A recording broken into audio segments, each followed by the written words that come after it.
Good evening, and it's time once again for another program, A Musical Offering, with the music of Frédéric Chopin, music and program director David Dubal, in discussions and interpretations. Yes, I'm here, and it's cold. Fortunately, not in here. We ended last night with the C-sharp minor nocturne, Opus 27, number 1. I hailed it a masterpiece. I'm hardly the only one. John Ogden writes that he thinks that the middle section is theatrical, which would lend then the melodramatic content that some writers see in it. However, it's certainly one of the finest nocturnes, and will begin instantly with Guiomar Novaes.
Guiomar Novaes in the Chopin Nocturne in C-sharp minor, composed when Chopin was 25 years old. You mentioned before we heard this interpretation that I think it was John Ogden who commented about theatricality in the middle of this particular nocturne. In the middle section, yes. Right. Didn't Chopin also write pyrotechnics, or whatever you want to call it, in the middle of other nocturnes? Why would he single this one out, I wonder? We've been playing a few, and there has been that. Yes, well, there's a stormy middle section in many of them, yes, although I would never call it a pyrotechnical feat. There are many more displays of difficulty in Chopin's other works, although Chopin is a composer that never writes difficult music just for difficulty's sake. So, like Paganini. Like Paganini, like Liszt, like many virtuosi who wrote for the piano at that period.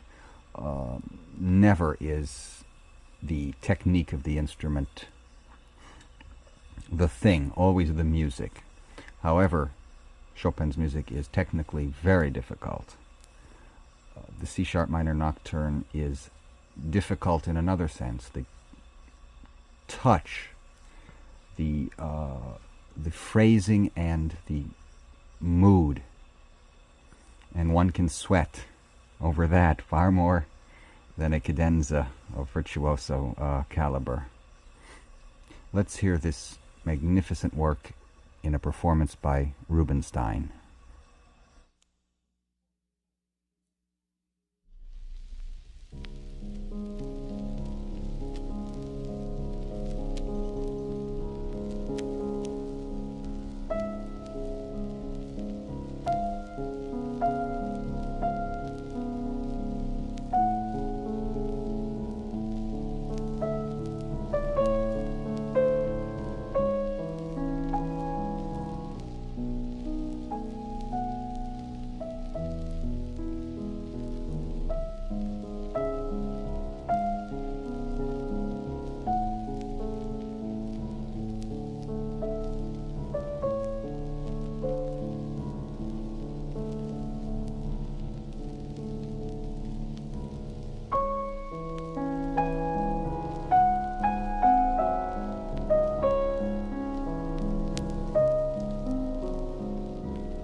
Arthur Rubinstein playing the C-sharp minor nocturne, Opus 27, number 1, Frédéric Chopin. You seem to have caught the mood, Ozzy. Were you remembering something? Yes. You were listening very, very intently. Mm-hmm. Nostalgia. Mm. Well, the nocturnes can evoke nostalgia. One writer says, "Can one, in fact, arbitrarily separate an artist from certain atmospheres, which are peculiar to him, or, as in the case of Proust, from certain fetishisms? Each has his own rights. For Chopin it was twilight, for Wagner the forest, for Debussy the sea. Twilight in Poland is, quote, the gray hour, the moment when everything dissolves, melts, fades away. One cannot separate the romantic quality that these works, the magic that these melodies have. Quite beautiful in every way. We are going to hear the D-flat nocturne, just as the nocturne in E-flat, Opus 9, is the favorite of the amateur, so this one in D-flat is the favorite of the professional. Many great performances exist of the D-flat. It exhibits in an extreme form all the sweetness, the refinement, the exquisite ornamentation, and the luscious melody which Chopin was capable. And there are 2 chief subjects, each repeated 3 times, transposed and enriched. You seem to want to say something. Yes, I was just thinking that it's marvelous that we have artists through the years who lead lives on many, many levels. We have the nocturnes now, which show Chopin on one level. Mm-hmm. Then we have, of course, his political, the famous... the mazurkas and polonaises, you mean? Yes, the exactly. nationalism, yes. The Sturm und Drang, Chopin, entirely different. The heroic polonaise, yes. Yes. Mm-hmm. It's important to know that Chopin has so many faces. He is not just the sentimentalist. He is not only the composer of the nocturnes and the waltzes. He is the inventor of a new technique for the piano. Someone said that the piano was an instrument of 2 dimensions, and Chopin found a 3rd dimension. He created an exquisite technique for it, which all composers for the piano have used. And equally important for the art of music, he was a harmonic innovator. In fact, the beginning of the end of the diatonic system of music which Beethoven, Haydn, Mozart had used so magnificently begins to be crushed under the inspiration of this 97-pound Polish pianist-composer who refused to compose national operas even though teacher, friends, parents thought this is the way to immortalize his talent. He knew his limitations so well, was so highly disciplined, stuck by what he knew best. And I think it's a good description that he found an instrument of 2 dimensions and actually made it a pianistic instrument. Let's hear the art of Dino Lipati in the nocturne in D-flat, Opus 27, number 2.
The exquisite art of Dino Lopati in the D-flat nocturne. One can admire forever the way Chopin lays out the parts within the keyboard, his layering, his figuration, the coloratura. This is truly a perfect specimen of the form, of the mood called nocturne. Let's hear Gary Graffman in the same work.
That was Gary Graffman in the D-flat Nocturne. And he hears a bigger flow of energy in it. Not as fine as the Lipati, technically nor musically in my opinion, though it shows a radically different style to the work, and it can certainly stand that approach also. Big style. Writers teach writing at the New School. They work individually with gifted students to improve their creative skills in fiction, non-fiction, poetry, playwriting, and specialized fields like writing for children and for television. For a free illustrated copy of the Spring 76 Bulletin, address the New School, 66 West 12th Street, or you may call 582-5555 at any time. At Le Périgord, we believe that preparing gourmet food is a work of art. That is why our vast choices of hors d'oeuvre, entrées et desserts are so often spoken about. Try our masterpiece escargot de Bourgogne or bouillabaisse du Vieux-Port. Choose canard aux pêches, riz sauvage, or soufflette au parfum for dessert. You will know what we mean when we say gourmet food is a work of art. Le Périgord, 405 East 52nd Street, Plaza 5, 6244. And Le Périgord Park on Park Avenue at 63rd Street, 752-0050. Private party room to 80 people.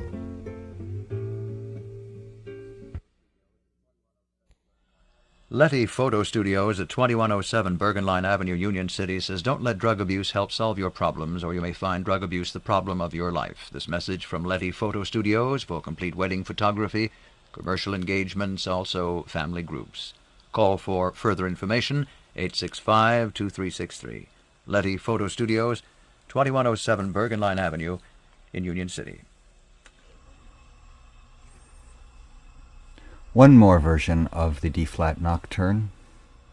This nocturne, violinistic in its melody, and yet when it's transcribed to the violin, as it has been by more than one composer, it's, well, the only word is sickening.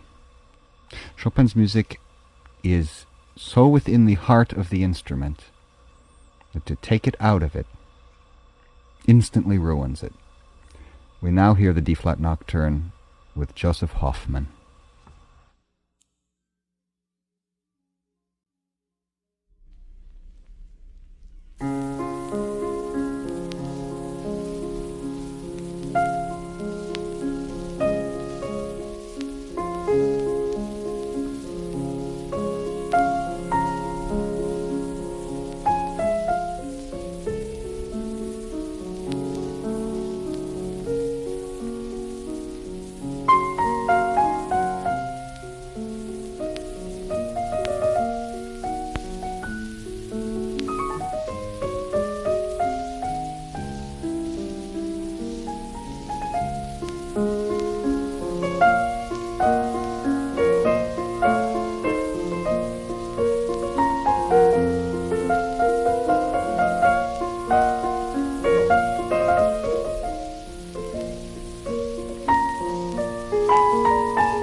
The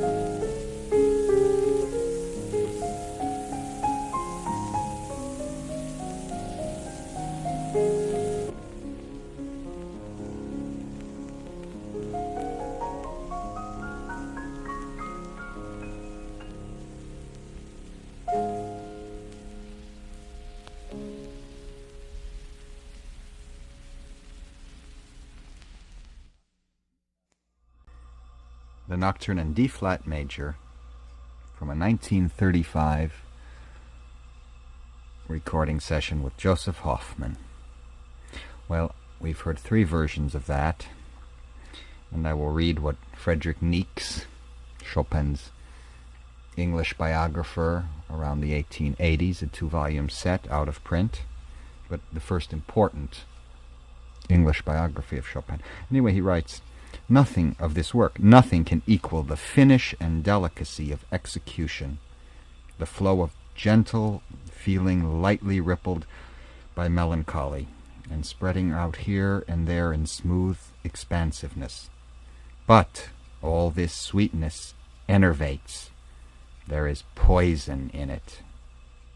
We should not drink in these thirds, sixths, etc., without taking an antidote of Bach or Beethoven." I understand, surely, what he's saying. He's saying really the music is cloying. It can, yes. We should take the milk antidote. 3 performances then is enough. And, however, Niecks and many other biographers thought Chopin often morbid and dangerous, and this was dangerous music. Considered in those days. Yes, I don't mean the dissonance or the the mood created. Difficulty.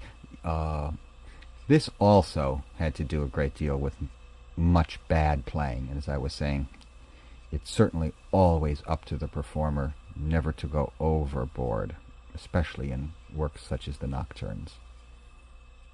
Or this can be an awful experience instead of a beautiful one. The next nocturne not nearly as significant, in my opinion, although the melody is characteristic. What is interesting is the coda. New material, melodramatic. Honecker calls it the drumbeat of tragedy.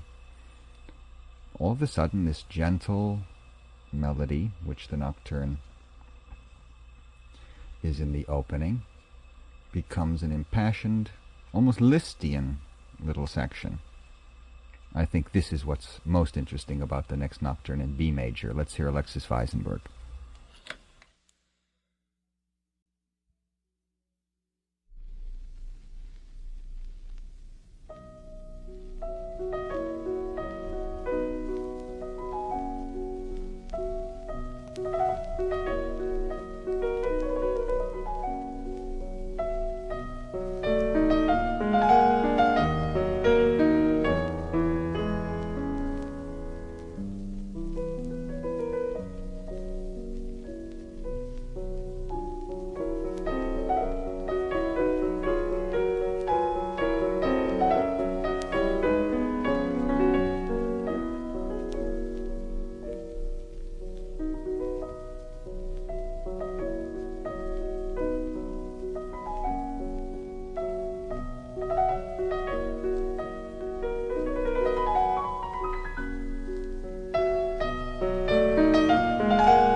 Weisenberg in the B major nocturne, and there was the little ending. I'm very fond of that. Let's hear Guiomar Novaes in the work.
Guiomar Novaes in the B major nocturne. What was going on in Chopin's mind?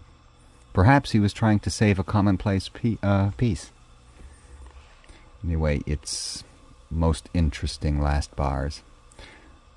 Well, we have time now for the next one in the opus, Opus 32, number 2 in A-flat, seldom played by pianists, but greatly known in the Ballet Les Solfèdes. Here is Arthur Rubinstein.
and the noble lyricism of Arthur Rubinstein concludes our program on the nocturnes, and we will continue tomorrow. Thank you for listening.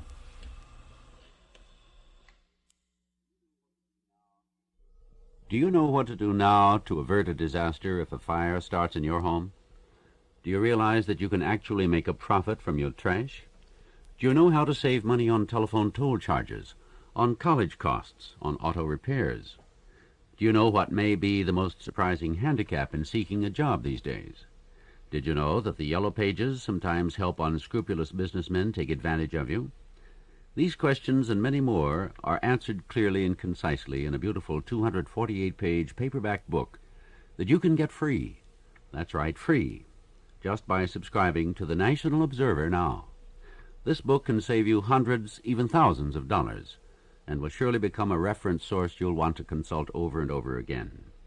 You can get it free for subscribing to the National Observer, the only publication that relates major issues to their effect on your personal life. Every week, the Observer delivers stories, coverage, and ideas that you won't find anywhere else. It's one of the finest publications in America. You can now receive the next 6 months of the Observer, that's 26 weekly issues, for the basic price of only $6. And remember, the 248-page, fact-filled book is yours free.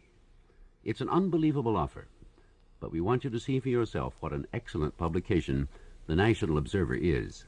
So call today, 581-4200. That's 212-581-4200. Get 6 months of the Observer and your 248-page book for only $6. That number again, 581-4200.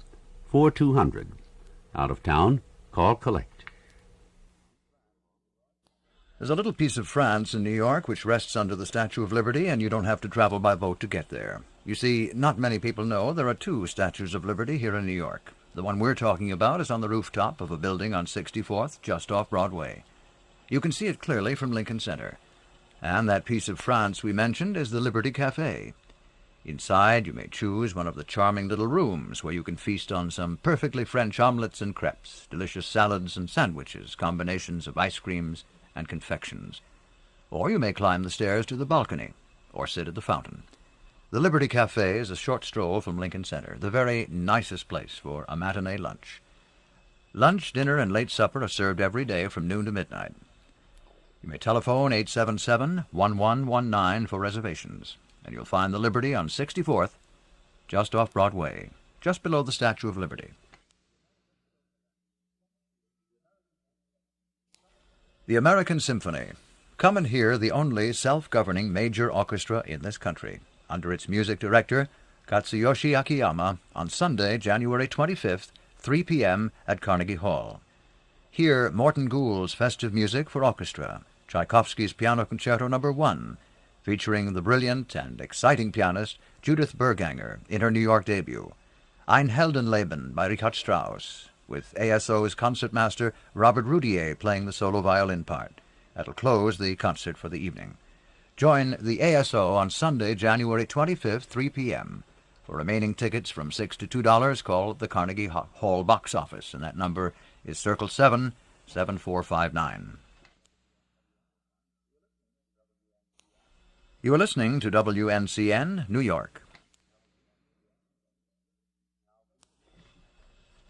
Now, brief news and weather. President Ford disclosed today that he is still considering a long list of possible vice presidential running mates, and he named 5 of them: Senators Edward Brooke, Howard Baker, Charles Percy, and William Brock, along with soon-to-be Commerce Secretary Elliot Richardson. A shaky truce went into effect in Lebanon today. There are only 5 reports of scattered fighting between Christians and Muslims and Palestinians. And Mayor Abraham Beame says New York City is in deeper financial trouble than was previously thought, possibly by as much as $89 million. The forecast for New York City and vicinity: bitter cold and windy tonight, mostly clear with the thermometer plunging to between 0 and 5 above by morning, but the wind chill factor will make it feel much colder. Tomorrow sunny, very cold with winds diminishing, high in the low 20s. Increasing cloudiness and cold. Tomorrow night, low in the teens. Saturday.